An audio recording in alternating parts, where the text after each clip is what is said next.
നിങ്ങളുടെ ഇഷ്ട പരമ്പരകൾ എക്സ്ക്ലൂസീവായി സൺ നെക്സ്റ്റ് ആപ്പിലൂടെ തികച്ചും ഫ്രീ ആയി ഇപ്പോഴേ ആപ്പ് ഡൗൺലോഡ് ചെയ്യൂ.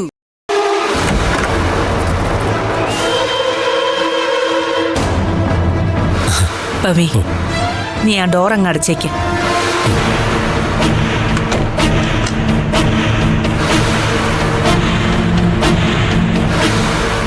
ചേച്ചി, ആ വിഗ്രഹം ഈ പെട്ടിയിലുണ്ടോ? ഇത് ചേച്ചി ഈ വീട്ടിൽ തന്നെയാണോ വെച്ചിരുന്നത്? ഇത് ഒരു സുരക്ഷയില്ലാതെ വീട്ടിൽ തന്നെ സൂക്ഷിച്ചത് റിസ്ക് അല്ലേ? ഞാനതിന് ഈ വീട്ടിലല്ല വിഗ്രഹം സൂക്ഷിച്ചത്. കമ്പനിയിലെ വിശ്വേട്ടൻ ഉപയോഗിച്ചിരുന്ന മുറിയുടെ ആരും കാണാത്ത ഭാഗത്ത് ഒരു ലോക്കറുണ്ട്. പെട്ടെന്ന് ആ മുറിക്കകത്ത് ലോക്കറുള്ള കാര്യം ആർക്കും കണ്ടുപിടിക്കാൻ പറ്റില്ല. ഇത് ഈ ദേവി വിഗ്രഹം വിശ്വേട്ടന് കിട്ടിയത് എവിടെ നിന്നാണെന്ന് ചേച്ചിക്കറിയോ? പൊന്നമത്ത് തറവാട്ടിലെ നിലവറയിൽ സൂക്ഷിച്ചിരുന്ന അമൂല്യനിധിയാണെന്നറിയാം. ഇതൊരിക്കലും നഷ്ടപ്പെടുത്തരുതെന്നും കുടുംബത്തിന്റെ ഐശ്വര്യം ഈ വിഗ്രഹത്തിലാണെന്നും പറഞ്ഞിരുന്നു. ഇപ്പോ അടിക്കടി ഉണ്ടായ പ്രശ്നങ്ങളും തിരിച്ചടികളുടെയും കാരണമറിയാൻ ഞാനൊരു ദേവപ്രശ്നം വെച്ചു. തിരുവല്ലയിലുള്ള പ്രശസ്തനായ ഒരു തന്ത്രിയാണ് പ്രശ്നം വെച്ചത്. വിശേഷ ദിവസം മാത്രം തുറക്കുന്ന ഒരു ദേവീക്ഷേത്രമുണ്ട് പൊന്നമത്ത്. ആ ക്ഷേത്രത്തിൽ കൊണ്ടുപോയി ഈ വിഗ്രഹം സമർപ്പിക്കാനാ പരിഹാരമായി തന്ത്രി നിർദ്ദേശിച്ചത്. അതിനാ ഞാൻ നിന്നോട് അത്യാവശ്യമായി വരാൻ പറഞ്ഞത്. കാര്യമൊക്കെ ശരിയാ. ആ പൊന്നമത്ത് കുടുംബത്തിലെ നിലവറയിൽ സൂക്ഷിച്ചിരുന്ന ഈ ദേവി വിഗ്രഹം നഷ്ടമായതോടെയാ പൊന്നമത്ത് കുടുംബം തകർന്നു പോയതെന്ന് ചേച്ചിക്കറിയാമോ? 3 മരണമാണ് അന്ന് ആ തറവാട്ടിൽ നടന്നത്. ഒന്ന് പൊന്നമത്ത് തറവാട്ടിലും, പിന്നെ പൊന്നമത്ത് തറവാടും സ്വത്തുവകകളും സൂക്ഷിക്കാൻ ഏൽപ്പിച്ച ഒരു പാവം കാര്യസ്ഥനുണ്ടായിരുന്നു പൊന്നമത്ത് ദേശത്ത്. ഒരു പാവം കാര്യസ്ഥൻ, കരുണാകരൻ പിള്ളയും ഭാര്യ ഭാനുമതിയും.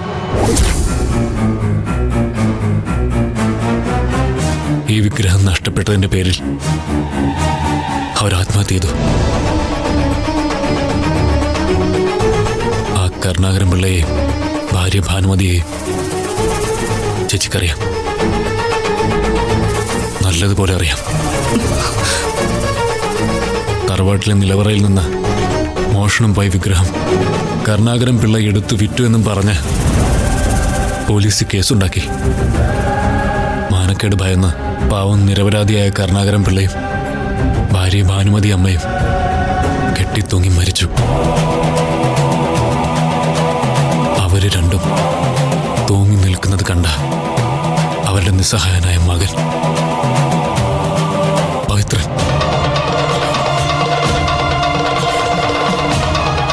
ആ മകനെയും ചേച്ചി മറന്നു കാണില്ല. അതീ പവിത്രന് എൻ്റെ അച്ഛനമ്മയെ വിഗ്രഹം അപഹരിച്ചതിൻ്റെ പേരിൽ ആത്മഹത്യ ചെയ്തത്.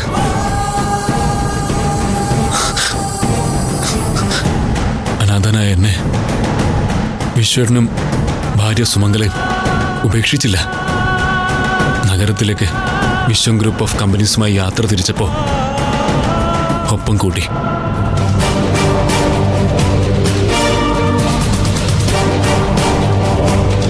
ആര് മറന്നാലും എനിക്കത് മറക്കാൻ പറ്റില്ല.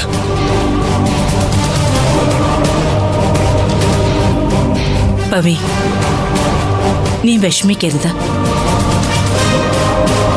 പക്ഷെ ഒന്ന് നീ ഓർക്കണം, നിസ്സഹായനായി നിന്ന നിന്നെ ഒപ്പം കൈപിടിച്ചു കൊണ്ടുവന്നത് സൗഭാഗ്യങ്ങളിലേക്കല്ലേ? ഇന്ന് വരെ, ഈ നിമിഷം വരെയും ചോദ്യം ചെയ്യപ്പെടാത്തൊരു സ്ഥാനം വിശ്വേട്ടൻ തന്നു. സഹോദരൻ എന്ന സ്ഥാനവും നൽകി. നീ എന്നെ ഏതൊക്കെ രീതിയിൽ ദ്രോഹിക്കാൻ ശ്രമിച്ചിട്ടും ഞാനത് വകവയ്ക്കാതെ നിന്നെ സ്നേഹിച്ച് ഒപ്പം നിർത്തിയതും എന്റെ കുറ്റബോധം കൊണ്ട് മാത്രമല്ല, വിശ്വട്ടന്റെ കയ്യിൽ പറ്റിയ പാപക്കറ പരിഹരിക്കാനുമാ. ഇല്ല ചേച്ചി, ആ പാപക്കറ ഒരിക്കലും ആയില്ല. പൊന്നമത്ത് കുടുംബക്കാർ സിംഗപ്പൂരിൽ നിന്നും പിന്നെ ഒരിക്കലും നാട്ടിലേക്ക് വന്നിട്ടില്ല. എന്റെ പാവച്ചൻ, സ്നേഹിക്കാൻ മാത്രം അറിയാവുന്ന എന്റെ അമ്മ, എല്ലാം നഷ്ടപ്പെട്ടിട്ടും ഈ പവിത്രം പിടിച്ചു നിന്നതും ഒറ്റയ്ക്ക് പൊരുതിയതും ഈ കണക്കുകൾ തീർക്കാനാ.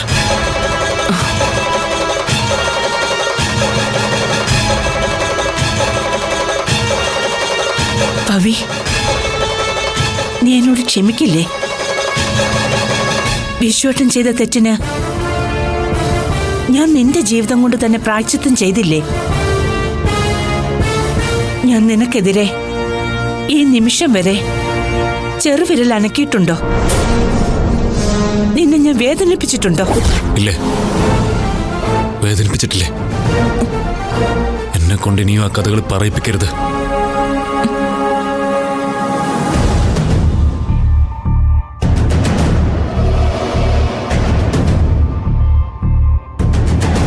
പറയും ഒരിക്കൽ. ഇപ്പൊ അതിനുള്ള സമയമല്ല. ഞാനീ പെട്ടി കൊണ്ടുപോവാ. അത് മരുവത്തൂരിലെ പ്രശ്നങ്ങൾ പരിഹരിക്കാനല്ല, പൊന്നമത്ത് തറവാട്ടിലെ അടഞ്ഞു കിടക്കുന്ന നിലവറ തുറപ്പിച്ച് ഈ വിഗ്രഹം പുനഃപ്രതിഷ്ഠ നടത്തും. എൻ്റെ അച്ഛൻ്റെ അമ്മയുടെ ആത്മാക്കൾക്ക് ഞാനിത് ബലിയർപ്പിക്കും.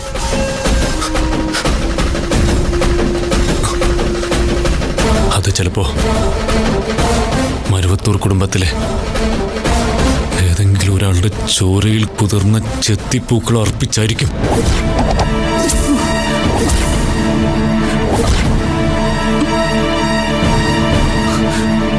പവി, അരുത്.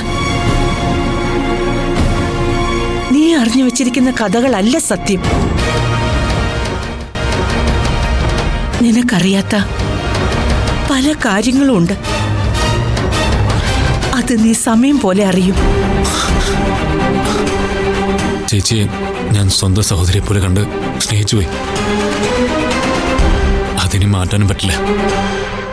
പിന്നെ രൂപേഷ്, അവനെ തോളിൽ മാത്രമല്ല ഈ നെഞ്ചിലേറ്റിയും വളർത്തിയവനാ ഞാൻ.